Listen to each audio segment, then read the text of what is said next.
Good morning, everyone. My name is Mike Bowers, and I'm Jack's Canadian cousin. Now, there's two things I would like you to know.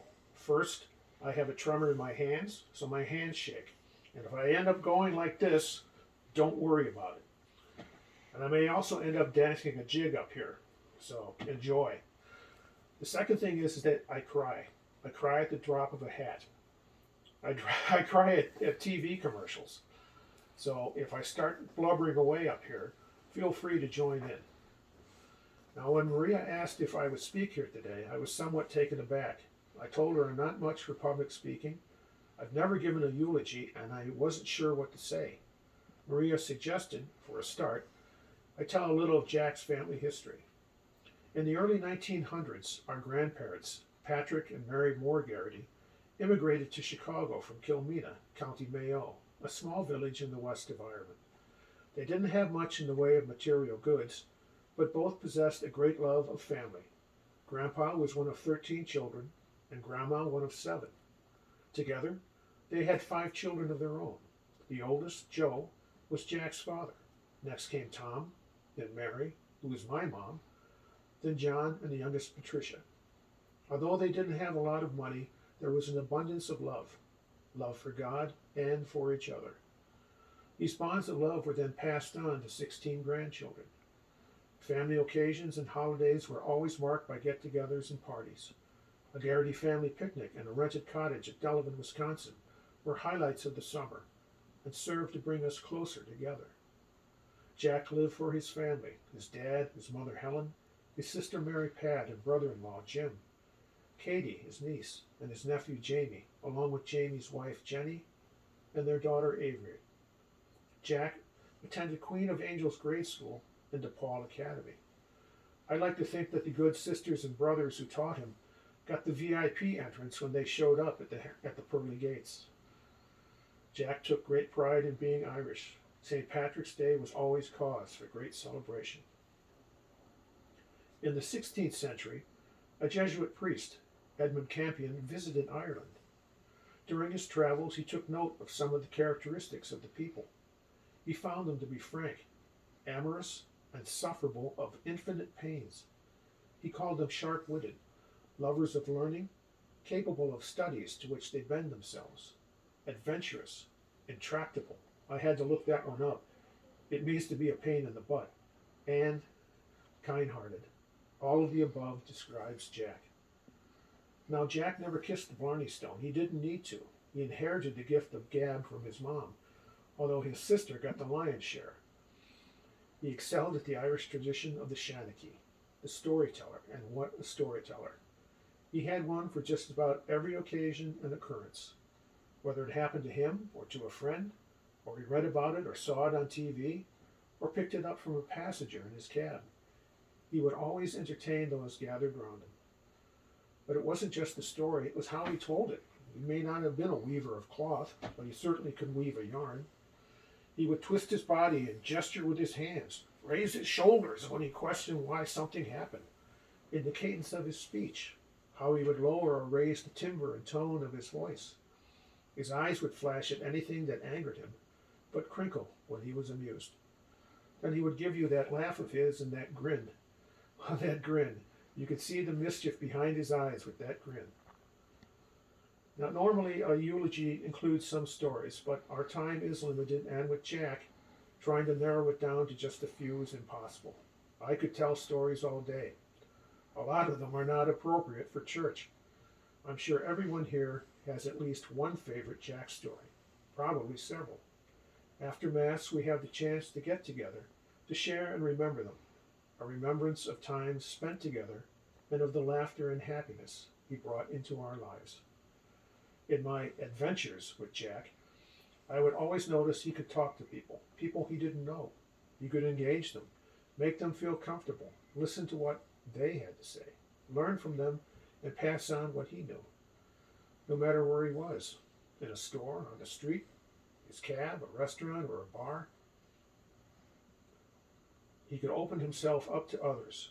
He was never afraid to converse with those around him. Being a cab driver was a natural fit for his personality. Also, I think he would have made a great talk show host. If you wanted to find him at a party or a night out, you just had to look for the biggest group there. But life is not all fun and games. Like his Irish ancestors who suffered the infinite pains of famine, war, and being forced from their land, Jack suffered loss and tragedy. When Jack was 14, his father left for work one morning and never came home. Uncle Joe was up on the scaffold doing asbestos work when he fell. When Jack was 26, his mother was diagnosed with a brain tumor. Aunt Helen passed away just a few months later. 10 years ago, his sister Mary Pat lost her fight with mesothelioma. Throughout his life, he would face his own challenge. When I was about 8 or 9, I asked my mom why he walked the way he did. No one else walked like that. She explained that he had a problem with his legs and that one day would probably be in a wheelchair. I was too young to understand what muscular dystrophy was and how it affected him. MD was that lifelong challenge. A challenge he bravely faced up to. Personally, I never heard him say, "Why me?" or use MD as an excuse. He didn't want pity. He never tried to hide from it or ask for extraordinary treatment. He'd only ask me to move a chair out of the way or hold the table down when he wanted to stand up. He confronted its difficulties and found ways to overcome them and lived life to the fullest. Even though at times his body might betray him, he still managed to move through life with grace and joy. When I asked my cousin Donna to describe Jack, she said he spread joy. For many years he fought this battle alone. Then one day, that all changed. He would no longer have to fight alone. He found someone who would share in his struggle, who would stand by his side and face life's challenges alongside him. He found his ally, his best friend, the love of his life, Maria. The woman that Mary Pat would call her angel, the answer to her prayers for her brother. Jack and Maria. How can we talk about Jack without Maria? We cannot think of one without the other. They didn't just profess the vows of for better or for worse, in sickness or in health. They lived them every day for over 33 years. Their love for each other serves as an inspiration and an example for us all. Maria, thank you. Thank you for your example, your inspiration, your love for Jack, for all that you did for him. Because of you, all of us, gathered here today, had him in our lives that much longer. Finally, I would like to share the story of the last time my wife Sue and I saw Jack in person. It was October 2019, a couple years since we had last seen him. He was thin and looked tired. His chair seemed too big for him now. There were other family members at the condo, and Jack was soon in his element. Stories and laughter were shared, but he tired as the night went on. When Sue and I were leaving, he asked us what we were doing that day. We didn't have anything planned, so we decided to meet for dinner at one of Jack's favorite places, the Gale Street Inn. We had a great evening. We were joined by our cousin Margaret and her husband Paul.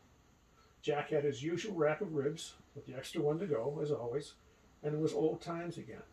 Then, something happened that was quintessential Jack. There were 3 men sitting at a table behind us.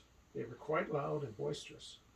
As we were getting ready to leave, one came over to apologize for being a nuisance. He and Jack started to talk. Next thing you know, this guy starts telling us about what's going on in his life, where he lived and the problems with his house and such. The other 2 came over and joined in the conversation. It was amazing to see how Jack had made the connection with these 3 total strangers. For a moment, I thought he might ask them to pull up some chairs and have a drink. That was Jack.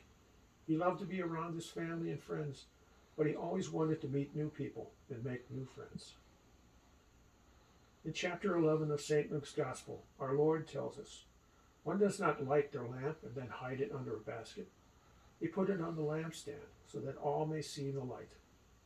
In chapter 16 of St. John's Gospel, he tells us, you too have grief now, but I will see you again, and your heart will rejoice, and no one will take your joy away from you.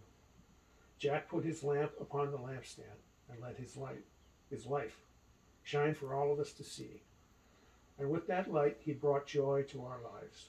So, to honor him, let us do the same. Let our light shine forth, and let us spread joy to all those around us. Thank you, Jack. for sharing your light with us. Thank you, O Lord, for the gift of Jack.